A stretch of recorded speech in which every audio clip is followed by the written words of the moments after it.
श्री कुंज बिहारी श्री हरिदास। तो आज हम जुड़े हैं एक बहुत स्पेशल वीडियो, और वो वीडियो है भाव की, सखी सहचरी भाव। हम और आप जो बिहारी जी की, लड्डू गोपाल जी की यानी ठाकुर जी की जो हम सेवा करते हैं या करना चाहते हैं, तो बहुत सारे लोगों का ये प्रश्न है कि कौन सा भाव रखना चाहिए। तो हम सिर्फ और सिर्फ सखी सहचरी भाव की नहीं करेंगे, बल्कि उसके अलावा भी करेंगे। तो कितने भाव होते हैं? सिर्फ और सिर्फ सखी और सहचरी भाव नहीं होता, उसके अलावा भी कई भाव होते हैं।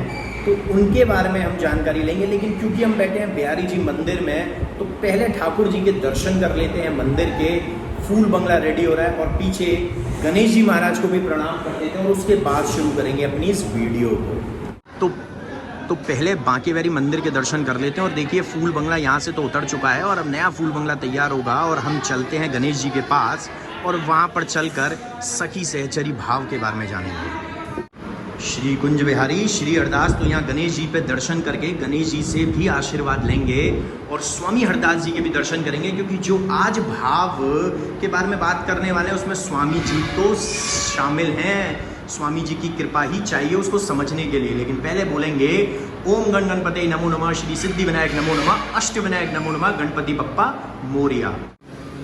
श्री कुंज बिहारी श्री हरदास। तो यहाँ हम आए हैं स्वामी हरदास जी के पास, और इनसे आशीर्वाद लेंगे कि आज जो भाव की वीडियो सखी सहचरी और भी जो भाव हैं वो समझने के लिए स्वामी हरदास जी, ललिता सखी जी और बिहारी जी महाराज हमें आशीर्वाद दीजिए, ताकि हम उसको समझकर आपकी सेवा कर सकें।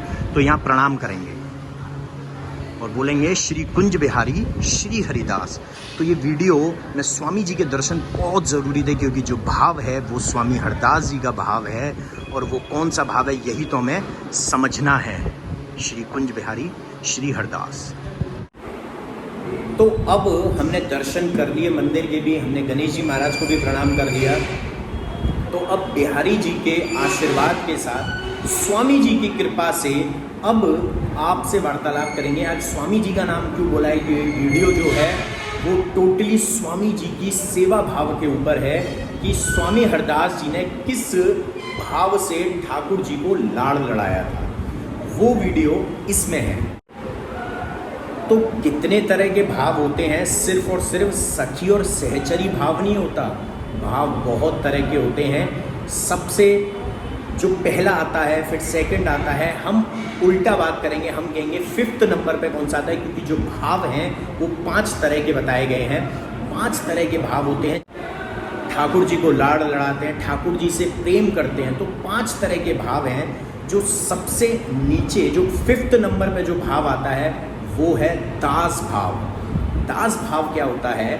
दास भाव का अर्थ आपको उसके शब्दों से पता चल रहा होगा, जिसमें हम ठाकुर जी को सर्वेश्वर मानते हैं, अपना भगवान मानते हैं, अपना मालिक मानते हैं। यानी कि हम ठाकुर जी के दास बनकर उनकी सेवा करना चाहते हैं, दास या दासी बनकर उनकी सेवा करना चाहते हैं ठाकुर जी की। तो वो भाव कहलाता है दास भाव। दास भाव में जो ठाकुर जी हैं वो सर्वेश्वर होते हैं, मालिक होते हैं।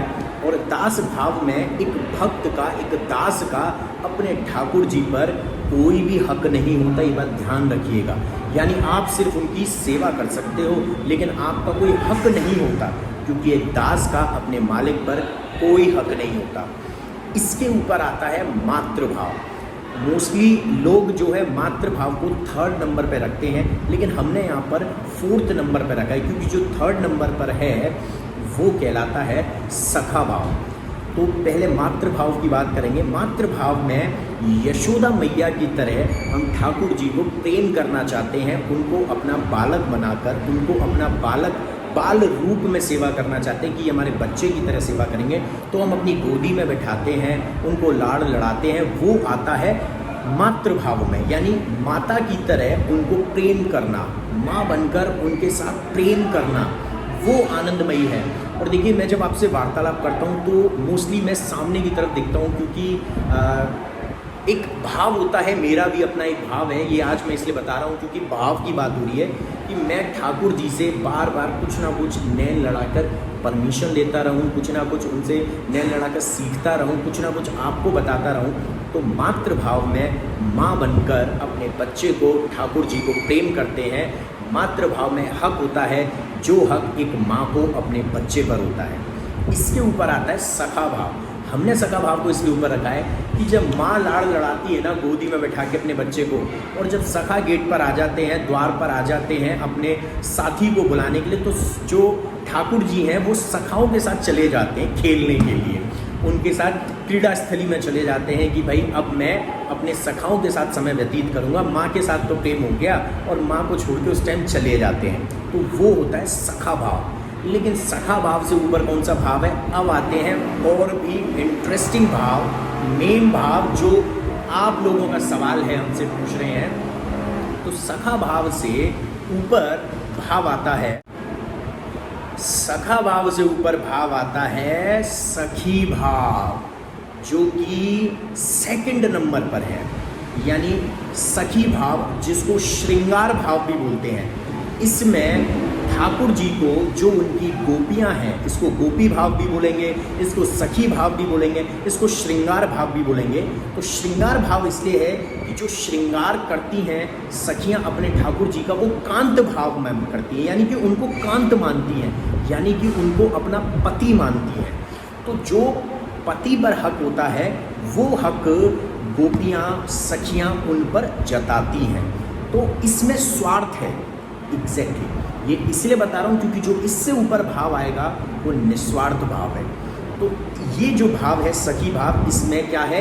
इसमें स्वार्थ है। स्वार्थ क्या है कि ठाकुर जी को उन्होंने पति माना हुआ है, तो उनसे भी यही कहती हैं कि ठाकुर जी मैंने आपको पति माना है, आप भी मुझे उतना ही उसी रूप में प्रेम दीजिए। तो सखी भाव में यह भाव आता है कि जिसको कांत बोलते हैं, कि पति रूप में उनको प्रेम करना चाहती हैं, उनके साथ लाड़ लड़ाना चाहती हैं। सखी भाव में सखी, गोपी, श्रृंगार भाव ये सेकंड नंबर पर आते हैं। और जो टॉप मोस्ट भाव आता है स्वामी हरिदास जी का जो भाव आता है, जिसको कहते हैं अति श्रृंगार भाव या सहचरी भाव।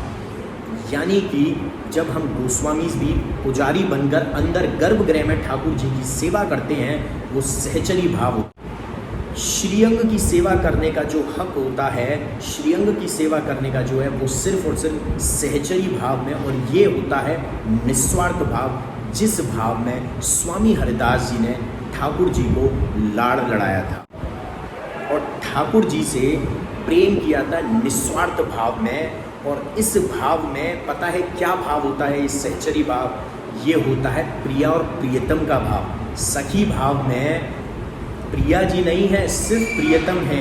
क्यों? क्योंकि उन्होंने अपने आप को, सखी ने अपने आप को प्रिया माना है उनकी, यानी कि उनकी अर्धांगिनी मान रहे हैं, क्योंकि वो पति भाव में सेवा करना चाहती है। लेकिन यहाँ पर क्या है?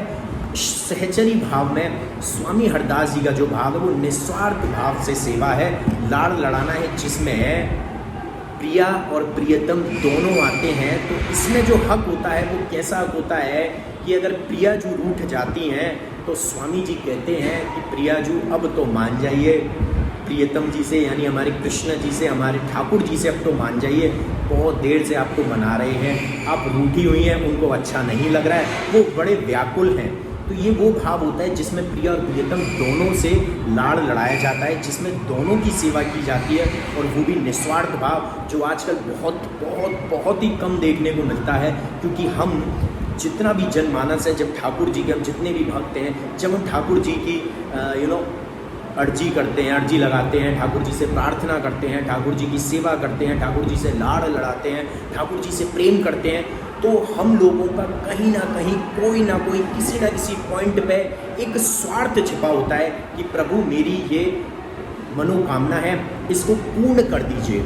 लेकिन जो सहचरी भाव है ना, वो बिल्कुल निस्वार्थ भाव है, उसमें कुछ भी नहीं है, अपने लिए स्वामी जी ने कुछ नहीं मांगा, सिर्फ और सिर्फ प्रिया प्रियतम को लाड़ लड़ाया है, उनकी सेवा करी है। और श्रीअंग की सेवा, प्रिया प्रियतम की सेवा सहचरी भाव में स्वामी हरिदास जी ने की है, जो कि करना आज के लिए बहुत ज़्यादा मुश्किल है, मैं नामुमकिन नहीं कहूँगा इसको, क्योंकि अगर हम करना चाहें तो कुछ भी कर सकते हैं। इसीलिए मैं हमेशा कहता हूँ कि हमेशा एक बार कोशिश कीजिए, निस्वार्थ भाव से आप ठाकुर जी की सेवा करिए। वो देखिए फिर ठाकुर जी भी ना आपके साथ चलने लगेंगे, आपके साथ पल्लू में बंध जाएंगे, आपके साथ आपके हृदय में सिर्फ निवास नहीं करेंगे, बल्कि वही साक्षात आपका हृदय, आपका दिल बनकर रहेंगे। और सहचरी भाव सबसे प्योर भाव है, जिसमें कोई भी स्वार्थ नहीं होता।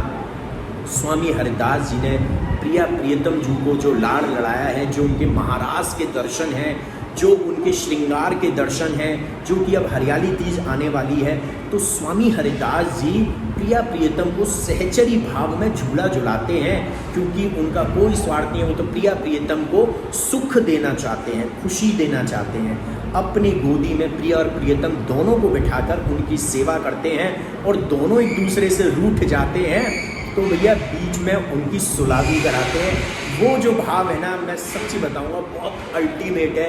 उसमें जितना प्रेम उमड़ के आएगा ना, उसमें जितना प्रेम बहेगा, एकदम ऐसा बहेगा जैसे सागर में तरंगें चल रही हों, इस तरीके से बहता है। वो शांत नहीं रहता, क्योंकि उसमें सबसे ज़्यादा और इतना अपार प्रेम होता है कि प्रिया प्रियतम को झूला झुला रहे हैं, झूठा दे रहे हैं सावन के मौसम में। और प्रिया प्रियतम जब थक जाते हैं तो पीछे उनके लिए सेज सैया बनवाई है, और सेज सैया पर विश्राम करते हैं। तो ये कुछ भाव हैं जो हमने आपको बताया। अब आप लोग देखिए, आप लोग सोचिए, किस भाव से सेवा करना चाहते हो?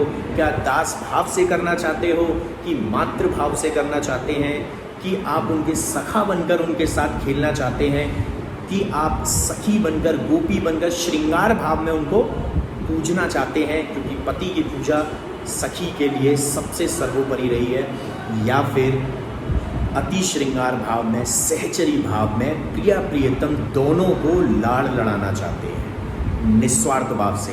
इन बाकी भावों में, चाहे आप दास भाव हो, चाहे मातृ भाव हो, चाहे सखा भाव हो, चाहे श्रृंगार सखी गोपी भाव हो, इनमें कहीं भी हमारी प्रियाजू, हमारी श्री जी नहीं है। इनमें सिर्फ हमारे ठाकुर जी हैं। लेकिन जो सबसे ऊपर है, जो सबसे पहले आता है, जो टॉप मोस्ट है, वो है सहचरी भाव, अति श्रृंगार भाव, जिसमें हमारी प्रियाजू भी आती हैं। और जब प्रियाजू जिस भाव में शामिल होती है ना, तो साक्षात ठाकुर जी उसी भाव में आपके साथ होते हैं। इसीलिए हमेशा स्वामी हरिदास जी महाराज के साथ उनकी गोदी में प्रिया प्रियतम दोनों विराजे हैं, और दोनों को उन्होंने लाड़ लड़ाया है सहचरी भाव में। तो ये कुछ भाव हैं जो आज आपने जाने हैं। इसको शेयर करना मत भूलिएगा, ताकि ज़्यादा से ज़्यादा लोगों को ये पता चले कि भाव भी कितने होते हैं और किस भाव में वो सेवा करना चाहते हैं। क्योंकि आपके माध्यम से भी, जैसे मेरे माध्यम से आप लोग कोई चीज़ जान रहे हो, तो आपके माध्यम से भी बहुत सारे लोगों को वो चीज़ जाननी चाहिए। क्योंकि ठाकुर जी को लाड़ लड़ाना आसान तो बहुत है, लेकिन उसको सीखना पड़ता है, समझना पड़ता है। और वो सीखने समझने के लिए भाव का मतलब पता होना चाहिए, भाव का अर्थ जानना चाहिए। तो दास भाव, मातृभाव, सखा भाव, श्रृंगार और सखी गोपी भाव, या फिर सबसे ऊपर सहचरी अति श्रृंगार भाव। तो ये जानिए और सेवा कीजिए, लाड़ लड़ाइए राधा जी को भी, प्रिया जी को, श्री जी को, और हमारे प्रिय ठाकुर जी को भी। तो जय बिहारी जी की, श्री हरदास, श्री कुंज बिहारी, श्री हरदास।